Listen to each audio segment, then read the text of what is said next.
So the question is, how many large pockets of people that are fully capable of preparing, saving money, whatever, right now,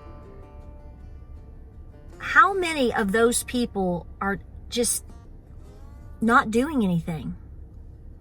So hey guys, welcome back to Appalachia's Homestead. Welcome back to the channel. This is a complete impromptu video, and I'm going to try to talk through what I saw today, what James and I saw today, and to get your feedback on it, because this really has bothered me in the last just 2 hours or so. So we had to run some errands today. James is off work, so I went to the post office. So we hopped in the vehicle after we got all of our chores done, and we've come back to, we got to split wood. I've got to shell more beans. We've got a lot going on, cowboy candy, all kinds of stuff going on. The canning never ends. But so we had to run just a couple of errands. So, you know, you like to get out and get back. And I went to what you may know as Farragut, Tennessee. And you know, I grew up in that area, and when I grew up in that area, and when my mama and daddy grew up in that area, and my nana and papa and great-grandmother and everything like that, my family goes back to Concord, Tennessee as early as around 1870 to 1880, okay? So they kind of migrated into what is deep West Knoxville, okay? So if you, the very tip of West Knoxville going over into Loudoun County, I had a particular family branch there, and they all kind of hubbed there by basically post-depression, hence is why, that's why I'm from Knoxville, okay? So I grew up in what you know as basically Farragut area, but you know, when you say that now, I always go, Farragut's not, I'm like, yeah, I'm from Farragut. My P.O. box is in Farragut. I don't live in Farragut. You can't farm in Farragut. And everybody's like, yes, I am from Farragut, proudly. And long story short, it is very different. This is where I'm going with this. It's actually now quite an affluent area of Knoxville, and that's been developing strongly for the past probably 30 years. Very expensive in a lot of places, a lot of nice shops, you know, grocery stores. It's not huge or anything, but it is nice, okay? Every town has its suburbs in a sense. And there's Knoxville for sure has developed a lot of different ones because we're growing so much in this area, and it's burst out even to the next counties around it. Blount County, Loudoun County, now up into like Union County, Anderson County. It's just, you know, it's growing. So we went to Farragut. We had to go to Home Depot, and we went to the post office. Thank you for your cards and letters and so many things. I got to open a bunch of them today. Thank you. I appreciate you. So there is a new Aldi there. Okay. There, and I've known that they were going to put it in there. It's down there by Farragut High School on Kingston Pike, over there by the Kroger. And they cleared this huge area, which broke my heart, because it used to be a huge farm there. You're actually looking at the basis point for the Battle of Campbell Station in the Civil War. Literally pushed through in that area, so there's just no telling what's there. Well, they're building there now, which I can rant about that another day. And they've put an Aldi there. And it is brand spanking new. I mean, it's just a couple months old. I'd never been there. So we were, you know, I told James, I said, well, if we're going down there, we're passing by, I said, let me run into this Aldi real quick. And I'll check it out. Maybe we'll pick up a few things. And it is a beautiful store. I mean, it is a beautiful Aldi. It is actually bigger than probably your standard Aldi that you see or used to. They've made this one bigger. Go figure. There were things on the shelves that I had never seen before at some of the little Aldis I shop at. Imagine that. Rural life is a little bit different, isn't it? So there were some products that James and I looked at each other. I said, have you ever seen that before? Or maybe it's been there in the past and now it's just been more difficult to get, and they've stocked it there, and because it was new. But here's the deal. If you live in the West Knoxville area, the Aldi in Farragut is beautiful. I'm going to tell you right now. I could not believe how few people there were and how beautifully awesome, well-stocked the shelves were and are, comparatively speaking. I don't know if they just got all this product in June or July and it's just been sitting there. Maybe. Because based on what I know now, that could be part of the problem. But it is just a nice store. Some of the prices were actually a little bit cheaper than, say, for example, like sugar. If you go anywhere in Loudoun County, Blount County, up in North Knox County, say you get sugar right now, okay? You get a 4-pound pack of sugar.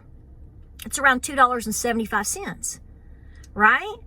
Well, this one was $2.52. So there were some things that were a little bit cheaper, and they just had a really nice situation. I was excited. I'm gonna go to that Aldi anytime I'm down that way, because why would I not? But here's my point. Here's where I'm going with this.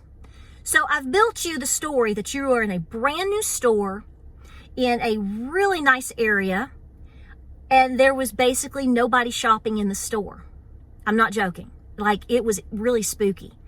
And so we did some shopping, and we got up there. I kept saying to James, I'm blown away by this. So we got up and we put our stuff on the counter, and I asked the girl, I said, what days are you really busy? I said, she just looked at me like I was a weirdo, of course. And I said, I have had a wonderful shopping experience here today. I said, your store is beautiful. And I said, I love Aldi, and I want to be here when it's days like this. Is this a fluke? Where is everybody? What is going on?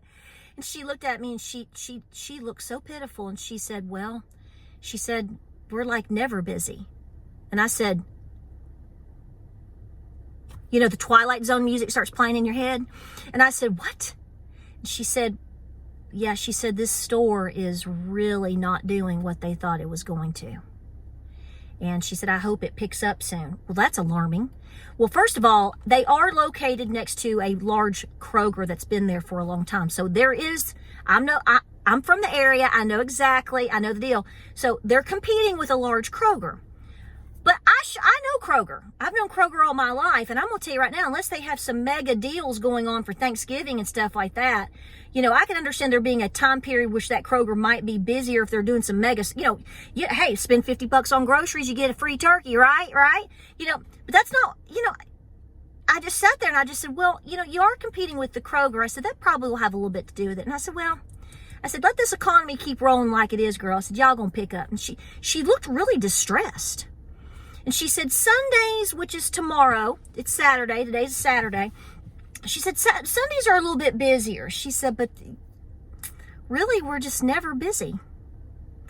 So I looked at James, and James and I are looking at each other like, we're doing all this type stuff. So we've talked about it. We've come home. I've unloaded my groceries and whatnot. So like I said, I'm letting the cat out of the bag. If you live in the West Knoxville area, the Aldi in Farragut is really nice. So I'm not just trying to get you to go shopping there. I'm trying to give you a good shopping experience. You're going to get what you want right now because there's no competition. Okay? I want you to have food on the shelf. But it has really brought forth this conversation. The people that are still hanging on pretty tight within this economy, the question is, there's two things here. Are they in denial? So I'm going to let you tell me. What are you seeing? Because if you're like me, though, you're out trying to get anything and everything that you can, the best deals that you can, save money where you can because you got to feed your cow, whatever. Well, these people clearly aren't feeding their cows. I get it, okay? They're just not doing the things that maybe a lot of us are. And I'm not putting that down because I know the area and there are a lot of good people. But what I'm saying is in this type of demographic, are these people in denial?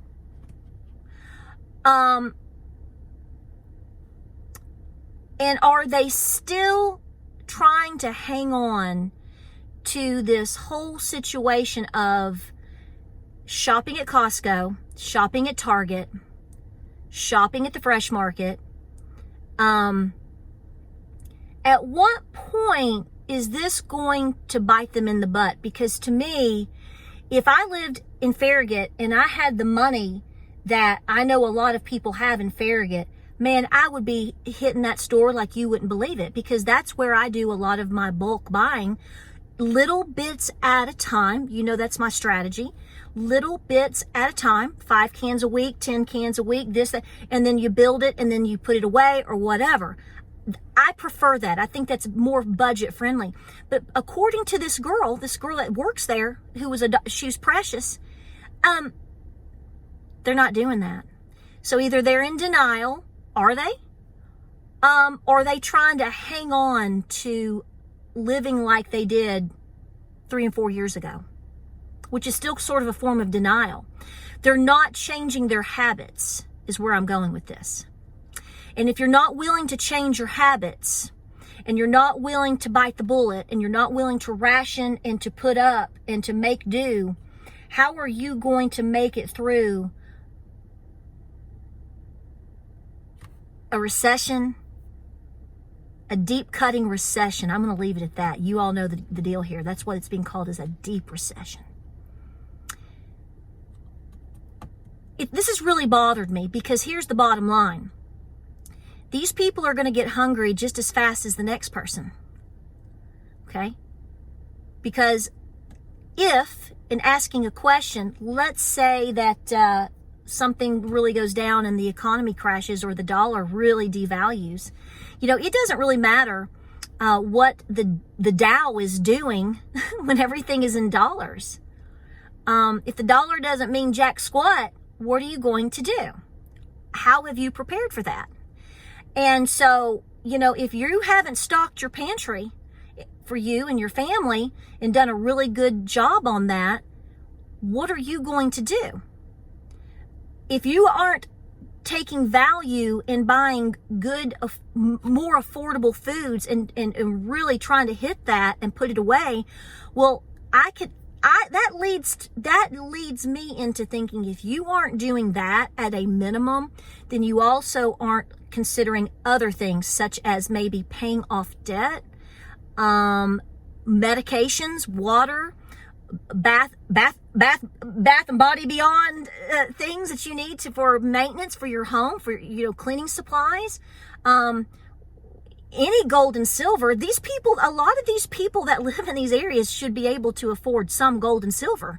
That should not be a problem I'm sorry, if you live in Farragut and you live in a $500,000 to $1 million, $2 million home, I don't think buying a Canadian maple today should be a problem for you if you have done your due diligence, tried to keep your debt down and have saved money and paid off your cars and have had some.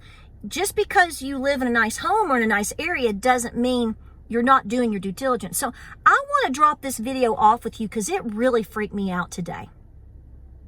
As you can see, I'm still not over it, because like I said, if an emergency happens, what is going to happen in these areas? So first of all, we could go on with the theory of, well, at what point are they going to turn on each other, or turn on the potential minority of those who may have done something, such as food, medication, ammo, at what point do you start seeing the walkers turn on their own in their community? But here's another problem. Not only that, but then you're going to have the problem of if a community is not prepared, isn't doing their due diligence. These are questions I want you to answer to. Tell me your input down below. Look how nervous it's gotten me. I don't know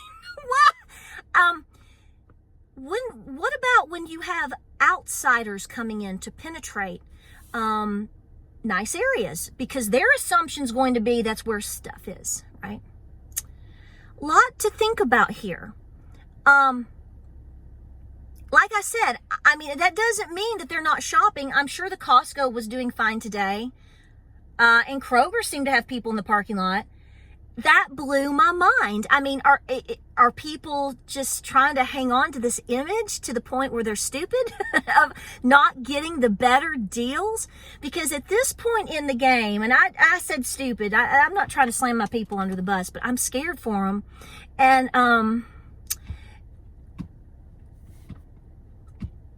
why every penny's going to count. And every penny should count, because to me, you got to do what works best for you, and you've got to do what's best for your pantry. But when I can go within like a half a mile radius and I've got like 5 different grocery stores, and I've got a brand new Aldi sitting there that I know for a fact is much more affordable on most days than anywhere else. Man, that adds up, especially with all this inflation. All right, I'm going to hush. I want to know what you have to say, and what are you seeing in your areas? Because, guys, I'm really scared for this, and for these people, and for their potential false expectations of what is reality, what is going on, what are they going to need, and the fact that they're going to have to help each other. And if the majority, when I say the majority, when the massive majority may not be preparing, what is that going to make a really nice community turn into and look like? Hence, any type of bad scenario that could hit. Food for thought, right? Food for thought. Tell me what you think. Tell me what you're seeing. And we have more videos coming your way. I'm going to go check on Miss Blanche and have a video coming up for her as well. And I hope you're doing well. I hope you're so busy. Do everything that you can to get the best deals that you can to continue to put things away. You are not in the wrong. You are not crazy. You are not silly. And you're going to need everything, and everything counts. Make it count. You may be 1 in 100, 1 in 1,000.